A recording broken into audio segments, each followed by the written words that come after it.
Price Lord. Mark எழுதின சுவிசேஷம் 4ஆம் அதிகாரம் 35வது வசனம்.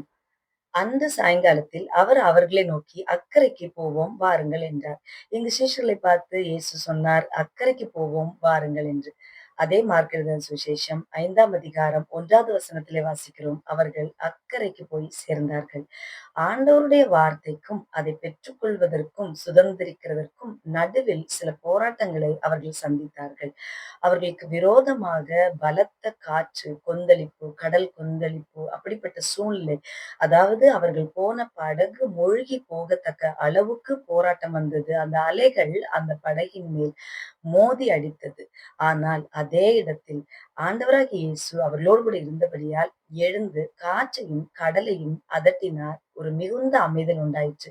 இன்னைக்கு ஆண்டுடைய சமூகத்திலிருந்து நீங்கள் வாக்குத்தத்தங்களை பெற்றிருக்கலாம். அல்லது அக்கறைக்கு நீங்கள் போகும்படி ஒரு கட்டளையை பெற்றிருக்கலாம். ஊழிய பாதையிலே, தனிப்பட்ட வாழ்க்கையிலே தேவனுடைய வார்த்தைகளை பெற்றிருக்கலாம். ஆனால் சீஷர்களுக்கு எப்படி அந்த வார்த்தை நிறைவேறினதோ அதுபோல அவருடைய வார்த்தையை பெற்றிருக்கிற உங்களுக்கும் அந்த வார்த்தை நிச்சயமாக நிறைவேறும். ஏனென்றால் அக்கறையில் அநேகருக்கு அற்புதம் தேவைப்படுகிறது. அக்கறையில் லேகியோன் பிசாசு துரத்தப்பட வேண்டியது இருக்கிறது. எனவேதான் இக்கரையிலிருந்து அக்கரைக்கு போவதற்கு முன்பு இவ்வளவு போராட்டங்களை சீஷர்கள் சந்தித்தார்கள். நீங்களும் சில பிரச்சனைகளை தாண்டுவதற்கு காரணமே உங்களை கொண்டு ஏதோ ஒரு பெரிய காரியம் அக்கறையில் ஆண்டவர் வைத்திருக்கிறார்.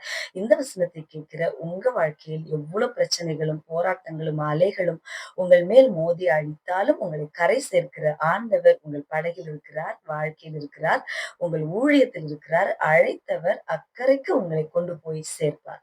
God bless you.